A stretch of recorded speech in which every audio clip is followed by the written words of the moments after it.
Well, welcome to the Future of Energy podcast, brought to you by the University of Southern California Ershaghi Center for Energy Transition. In this podcast, we explore the challenges and opportunities of transitioning to a low carbon future.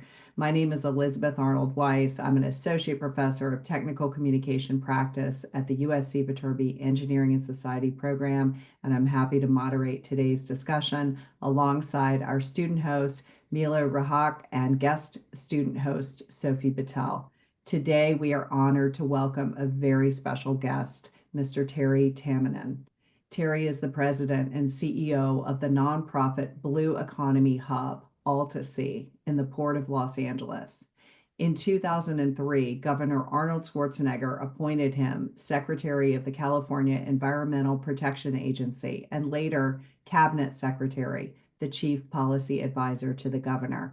He co-founded the R20 Regions of Climate Action, a public-private partnership working globally to deploy climate solutions at scale, and provides climate policy advice to seventh-generation advisors, the Leonardo DiCaprio Foundation, Pegasus Capital Advisors, and the UN Green Climate Fund. An accomplished author, Terry's books include Watercolors, How JJ the Whale Saved Us, and Cracking the Carbon Code, The Keys to Sustainable Profits in the New Economy. The Guardian ranked Terry #1 in its top 50 people who can save the planet.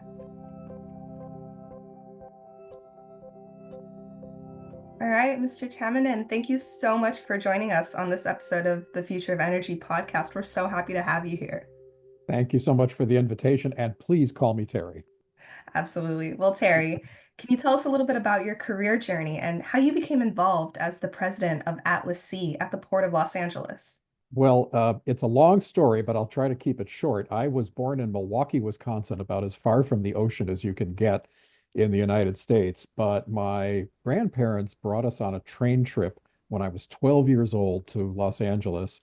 And of course, I was mesmerized as a kid by Disneyland and Knott's Berry Farm, the Hollywood Walk of Fame, and all the famous tourist spots. But the thing that absolutely captured my imagination was coming to the ocean for the first time, the Santa Monica Pier and the beach and the power of the ocean. And I also grew up watching Jacques Cousteau on television and the old black and white TV series Sea Hunt. And I wanted to do something like that, just to be in the ocean. So fast forward after many years in other careers and living all over the world, I started in 1993. I started the Santa Monica Baykeeper, a nonprofit that is dedicated to protecting the ocean and the coastal resources here in the Southern California area. And part of that was we wanted to not just stop pollution from getting into the ocean and other things that were harming it, but we wanted to restore the ocean. So we participated with the California Department of Fish and Game at the time with their kelp restoration project. So I got to go to work every day in a wetsuit and be Mike Nelson, that character from Sea Hunt that your older listeners will remember, and actually go plant kelp and see the 800 species that depend on it come back to life in the Santa Monica Bay and elsewhere. And then got into government. I was California's EPA secretary for Governor Schwarzenegger, wrote all of our clean energy and climate plans and our marine protected area programs and so on. And then the last 15 years working with nonprofits and philanthropy and global investors to try to accelerate this transition to a low carbon economy, but always with an eye on the ocean and always recognizing that the ocean covers 70% of our planet and that it really has been overlooked in terms of solutions to the climate crisis. When we tend to look at land, we see solar panels on land, we see electric cars on land, but people don't realize the potential of the ocean to give us clean energy and sustainable food and fuel and so on. So about 3 years ago, my philanthropy brought me to AltaSea in the Port of Los Angeles, which is a nonprofit that is dedicated to accelerating the blue economy by providing education programs for K through 12, so kids get to learn about the fact that we are an ocean planet.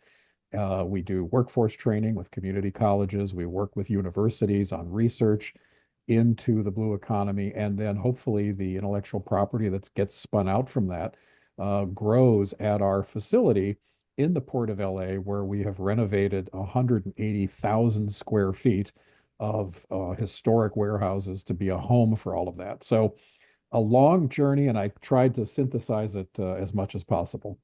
In 2003, you were appointed as Secretary of the California Environmental Protection Agency by Governor Schwarzenegger, and later served as Cabinet Secretary and Chief Policy Advisor.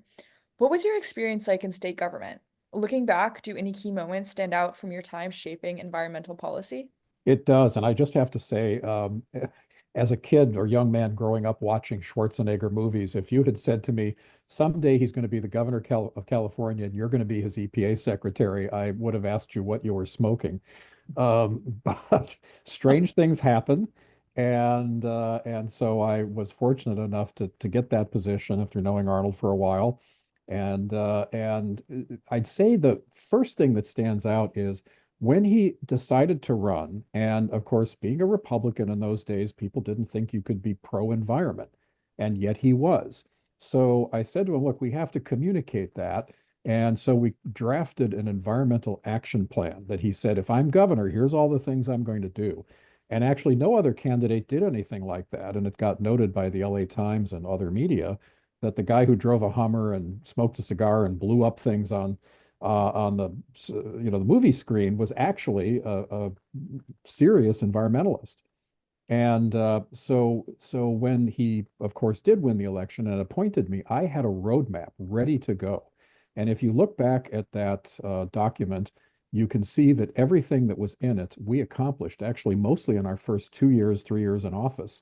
And it was because there was planning. And I can't emphasize this enough. And especially in an era where non-politicians that don't have a history in these things get elected to public office.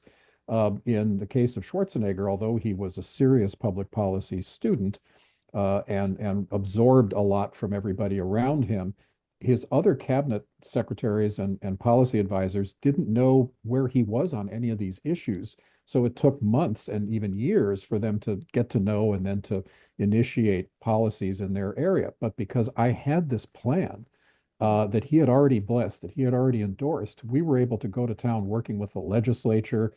And in fact, John Laird, who was in the legislature at the time, says that he credits the creation of the Sierra Nevada Conservancy from that plan, because he pointed out that it had been a long time dream to create a conservancy, but various governors had opposed it or it had been too difficult to get done.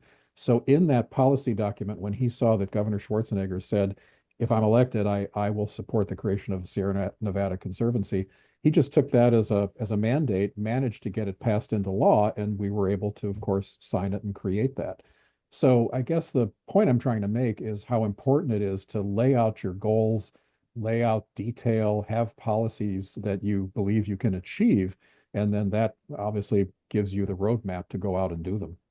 Just to follow up on that, what did the Sierra Nevada Conservancy include or do for our audiences who may not know what that is? The Sierra Nevada mountains, of course, cover a big chunk of central and eastern California, and includes Yosemite National Park and other things. But for years, there had been unsustainable mining, logging, even over tourism and growing of towns into some of these forested areas, which led to forest fires and just disastrous consequences, overuse of water and unsustainable use of all the different resources. So for a long time, advocates have said, look, we need a conservancy. We need something to recognize that this ecosystem does have lots of human uses in it that are very appropriate, but that needs to be conserved, because all of those good human uses, whether it is sustainable timber or fishing or water or even minerals and other things, tourism, all of that sort of thing comes from a healthy environment and a sustainable, protected environment. So we need some kind of a body that can come together to bring all those stakeholders together and balance the different competing needs in a way that will protect that ecosystem and those uses for the future. Yeah, and as you've mentioned, and as we've seen, California, it's been on the forefront of environmental initiatives and the energy transition. So what are some of the current challenges and major objectives of California's environmental strategy? And how is California influencing the rest of the US in this space? Well, let's say the elephant in the room, and this is not to make a political statement, it's just a factual one. Unfortunately, we have an administration in Washington now that is the most hostile environmental and sustainability administration in the history of the country. And that's not an exaggeration. I mean, you see them gutting the EPA and other agencies that are meant to protect our resources and our public health. You see them gutting the Park Service and rolling back any kind of regulation of polluters, let alone also rolling back incentives for things like electric cars or solar. And it makes no sense because all of these are things that are investments in our country. You know, I mean, as Arnold Schwarzenegger likes to say, there's no Democratic air or Republican air. There's only air, which is either clean or dirty. And everybody has to breathe it. The same thing with water, with land. So these are things that should be bipartisan. And unfortunately, when you have a federal government that doesn't see it that way and is even hostile to these issues, that makes it a huge challenge for a state to make progress. Now, that said, California is the world's fifth largest economy. And when we were in office with Governor Schwarzenegger, remember that George W. Bush was the president. And at that time, he was considered the worst environmental president we had ever had because he denied climate change and was very pro logging. And I'm not against logging. We need wood, but you know, you want sustainable logging and things like that. So at that time, Arnold in particular was a champion of subnational action. And we even created the R20 Regions of Climate Action, a nonprofit that pulled together states and provinces and other subnational governments from all over the world, because the US isn't the only place where the national government is not doing enough or is actively hostile. So by collaborating, we were able to empower other governors and premiers and subnational leaders, city mayors, and so forth. And if you think about it, that's kind of the right way to go about it, even if you have supportive administrations in your nation's capitals. Because if you look at things like the Clean Water Act, the Clean Air Act, the various Endangered Species Act, and other things, Congress can pass and an administration can administer certain rules and incentives, but then they delegate all of that to the states. So even things like the Clean Air Act, the federal government sets health protective limits and then turns to the state and says, if you're not in compliance with those limits, what is your plan to get into attainment, as it's called, to attain those goals?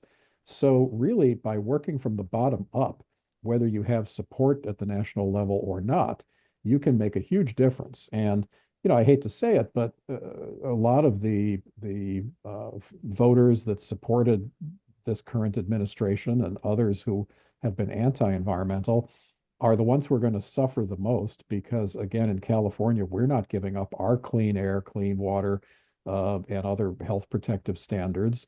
But if they do that in, you know, so-called red states, guess who's going to suffer the most? So again, I'd say the biggest challenge is our federal government, but of course the biggest opportunity is in recognizing that subnational governments have enormous power. The second thing I'd say is the evidence that's all around us. 20 years ago, when we first got into government, and even 15 years ago when I left government, you could argue that we could still work our way out of the climate and sustainability crisis. We could still mitigate the problems that we were likely to have with more renewable energy and reducing emissions and making things more efficient. We can no longer do that alone. We now have to deal with adaptation as well as mitigation.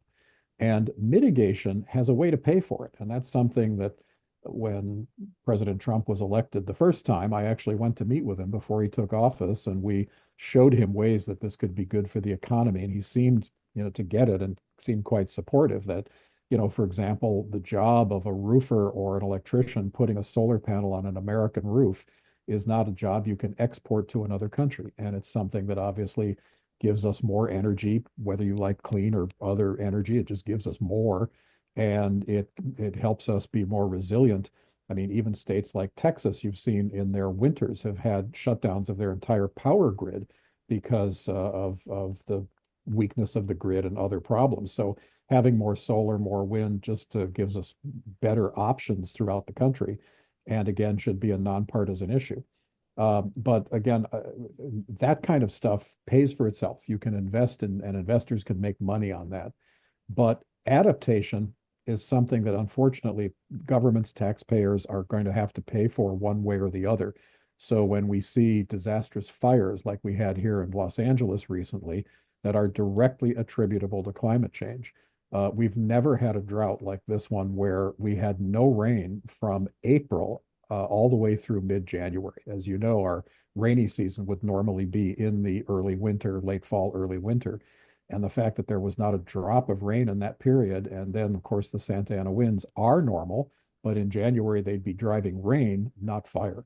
So those fires were directly attributable to climate change, and that's an adaptation we're now going to have to live with. We're going to have to pay for that with government funding, with insurance prices going up and insurance premiums and so on. But we're also going to have to invest in different ways to protect our homes in the future. So again, I think that's the other biggest challenge. Speaking of a changing national landscape, recently major companies like Chevron, Tesla, and Phillips 66 have either relocated or shut down operations in California. How will these moves impact the state economy, and how would you respond to the criticism that California's strict regulations and climate policies contributed to these corporate decisions? Well, you may have seen in the news a lot of people that are very upset with Elon Musk are turning in their Teslas. So maybe who cares that Tesla left the state? Um, well, no. So, look, I think if you really scratch the surface of those decisions, they were entirely about economics. California is a more expensive place to do business, and some of that is because of the regulatory environment. But take a look at how much business those companies you mentioned are doing in California. Tesla wouldn't exist if it wasn't for California. Elon Musk called me when I was cabinet secretary to try to get the help of the state government. He was going to launch this new company called Tesla. And he had this whole strategy, but he needed our help with some incentives for his factory. He wanted Governor Schwarzenegger, of course, to appear, which we actually had Governor Schwarzenegger do. And of course, the funny story there was that we had a rollout press event for the little sports car, which, if you remember, Tesla's first product was a really cool looking sports car.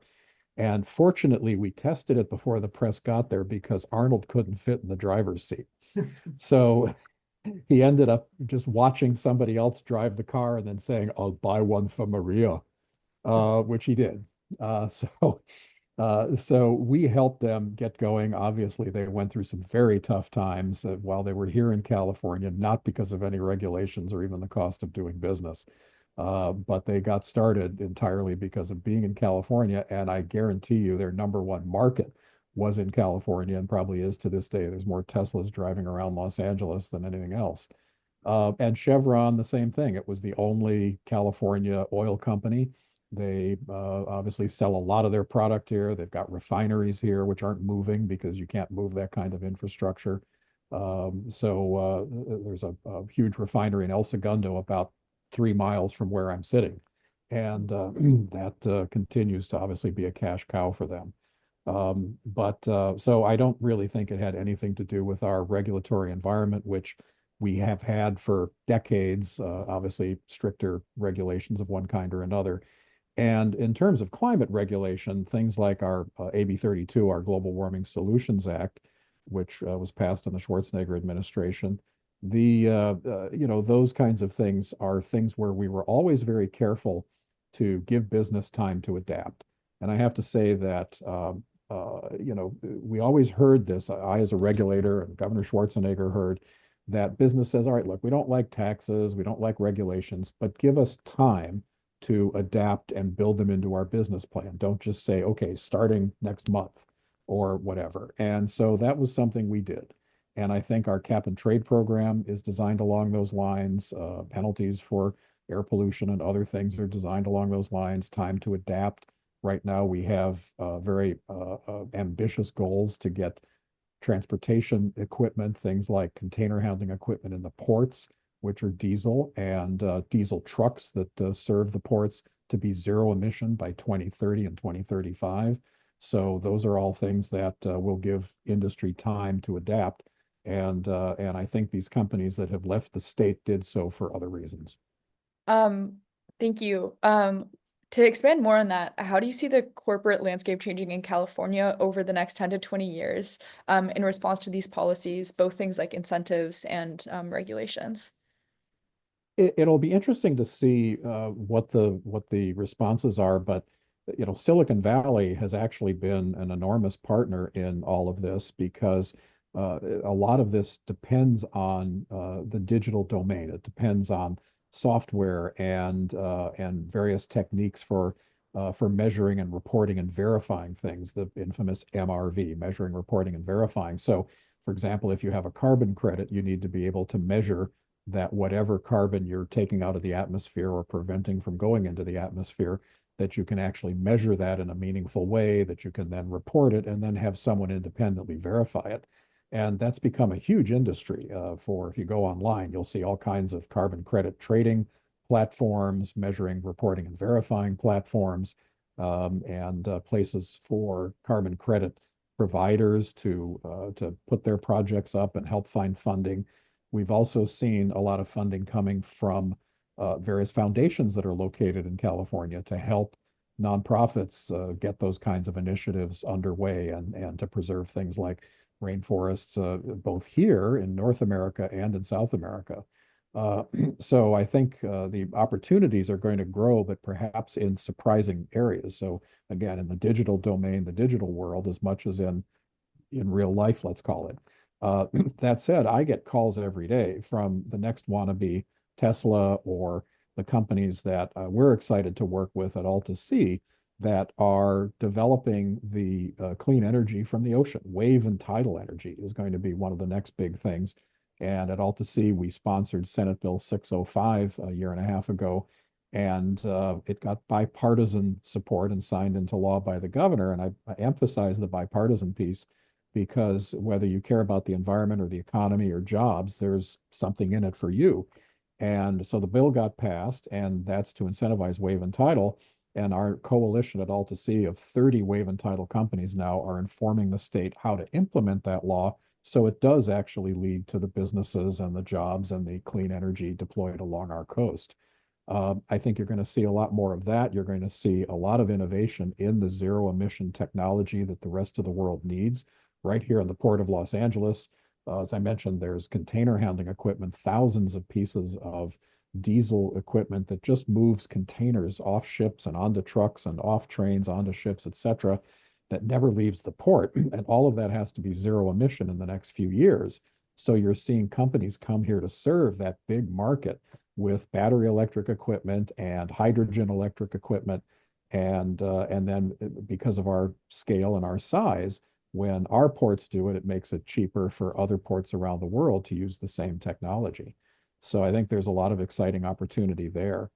Will there be some industries that either chafe or decide to go elsewhere? When we were planning to pass the Global Warming Solutions Act in 2006, we held some listening sessions, and we heard from the cement industry, for example, that if they, which is a very, carbon intensive industry, if they had to meet our regulations, they would just move to Nevada or Baja, Mexico, and they'd make the cement somewhere else and it would come into California. We would just lose the jobs.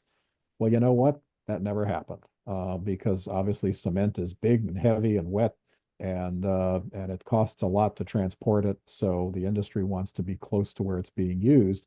And California still is doing a lot of building and a lot of infrastructure and a lot of construction.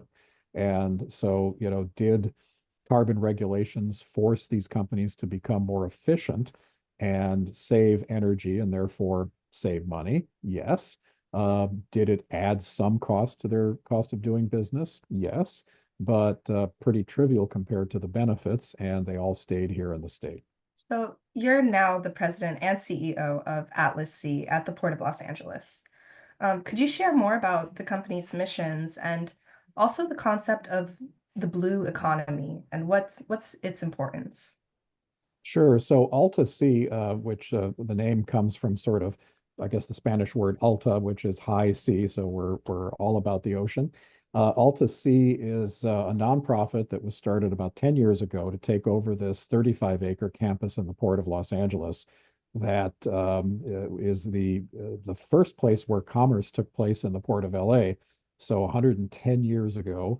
So we have the wharf, the 110-year-old warehouses, and I say that the port gave this to us as a nonprofit, but we had to raise the $35 million to renovate it into this modern blue economy campus, which we did thanks to funding from the port, the state, and many generous donors.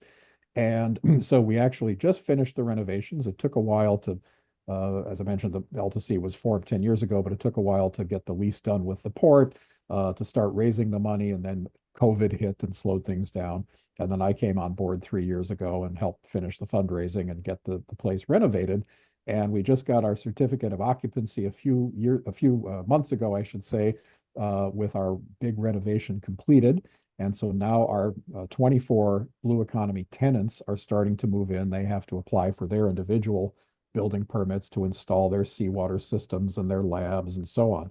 So we invite everybody to come down and take a look. It's open to the public. We have open houses if you sign up on our website, which is altasea.org, altasea.org, and get on the newsletter and notice links so that you can come down and see this. And again, the mission is three parts. It's education, research, and business development. And the education starts with field trips, K through 12 field trips almost every day during the school year into see what the blue economy is, hands-on. The kids work with marine biology, with ocean energy, with underwater robotics, and things that really excite their imaginations about potential careers. And then we work with 16 community colleges on career programs. We have a certificate program in aquaculture that goes along with your community college degree, one in underwater robotics, and one in maritime energy, new maritime energy, which will be things like battery electric equipment and hydrogen fuels and so forth, and several more coming. So young people can come out of high school and go get these certificates and get good jobs in these blue economy sectors. And then hopefully might even be researchers that come up with new ways of doing things and then spin out intellectual property for businesses, which we host in our 180,000 square feet. And when we talk about the blue economy, we mean things like regenerative aquaculture, meaning things that generate our food, our fuel, pharmaceuticals from kelp, all kinds of things, but in a regenerative way that puts more back into the ocean than takes it out. And in many cases, some of that can be done on land. Some of the most exciting seafood farms are recirculating aquaculture systems on land, where you can control for disease and growth and not waste a lot of food as you would in an open ocean or open pen situation. So much more healthy. And like I said, experimenting with kelp and other seaweed to extract food and fuel and industrial colorants. And it's just amazing what you can get from algae. And then I mentioned renewable energy, wind or offshore wind, but then also wave and tidal, which I mentioned how we're supporting that. And we have companies at AltaSea that are demonstrating their technologies and then taking advantage of this Senate bill we helped to sponsor. We also do a lot of work with hydrogen, in part because we have three universities, USC, Caltech, and UCLA, no favorites, where we have three universities researching methods of removing carbon from the ocean. And some of those have, as a byproduct of their electrochemical process, hydrogen as a byproduct, so that then that's green hydrogen you can use to power ships and container handling equipment, as I mentioned before. So great co-benefits. But I'm sure you and many of your listeners are familiar with direct air capture, trying to pull CO2 out of the atmosphere, which works, but it means you also have to have a place to sequester the CO2 and stick it in the ground and hope it stays there.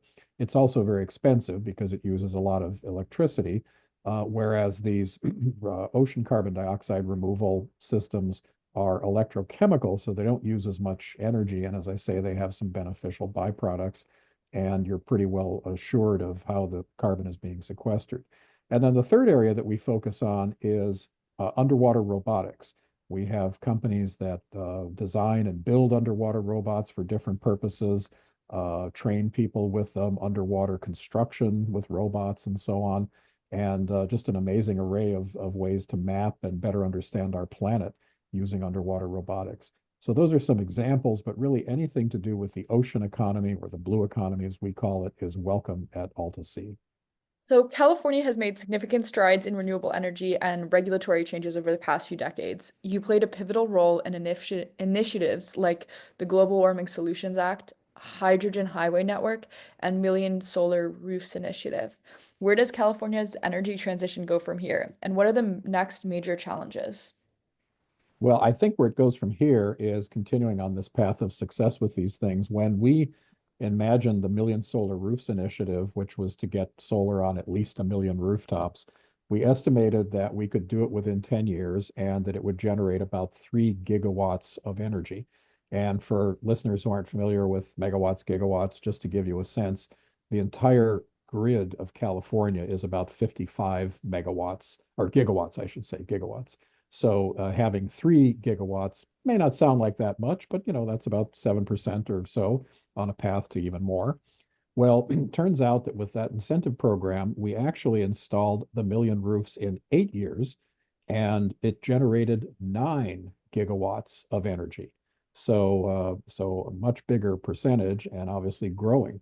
So it shows what enlightened policy and incentives can do to help these industries grow. And there's still incentives, but I'll be honest, don't tell anyone this, but you don't need the incentives anymore. It makes sense to put the solar on your roof, whether it's a commercial installation or a home installation, a much quicker payback than in the early days, and the systems are getting better all the time.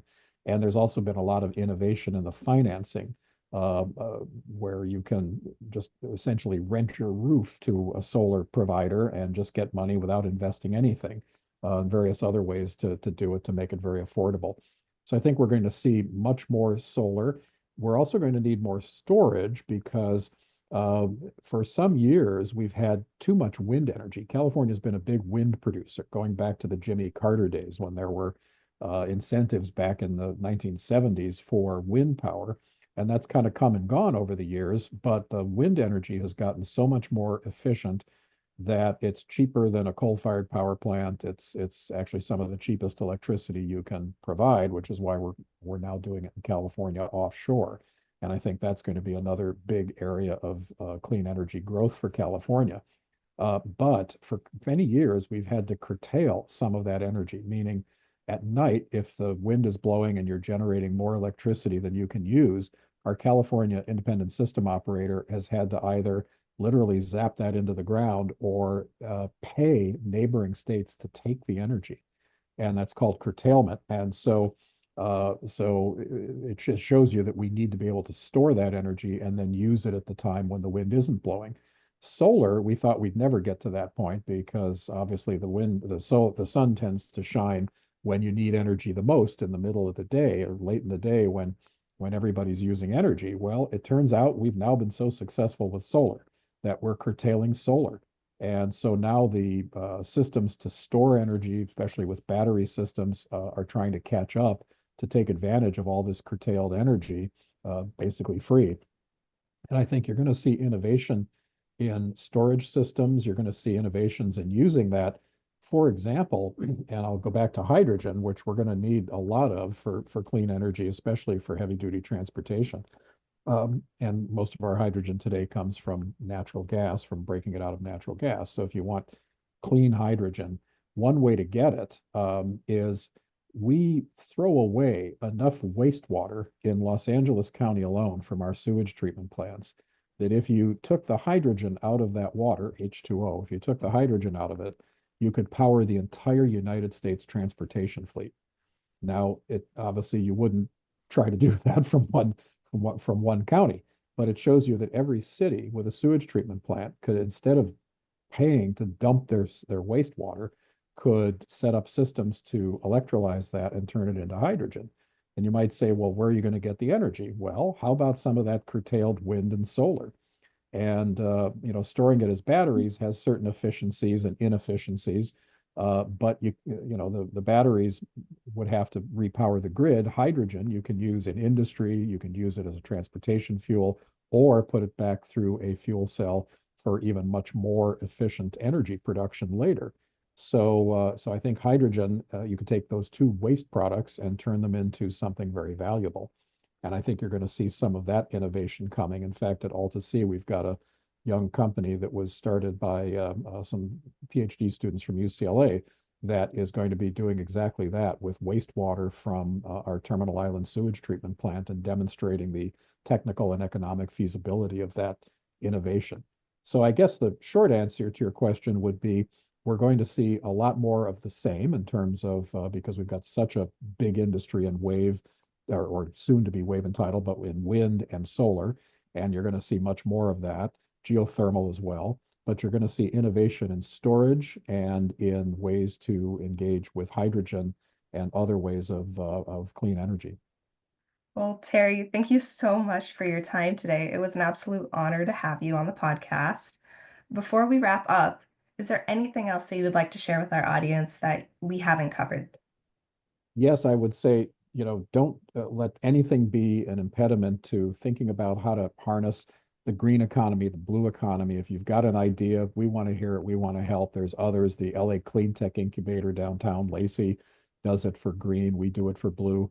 There's lots of people out there that want to invest in these innovations, especially in California, because the world has seen how you do something here, and it can be very big in a fairly short period of time, just because of our supportive policies and industries and population, and obviously our size. So hopefully people that are listening today are going to be inventing that bright future. And I'm more optimistic than not. Certainly there are headwinds, as we've talked about in this podcast. But I would leave you with this thought. Shakespeare said, nature's bequest gives nothing, but doth lend. And so when nature calls thee to be gone, what acceptable legacy canst thou leave?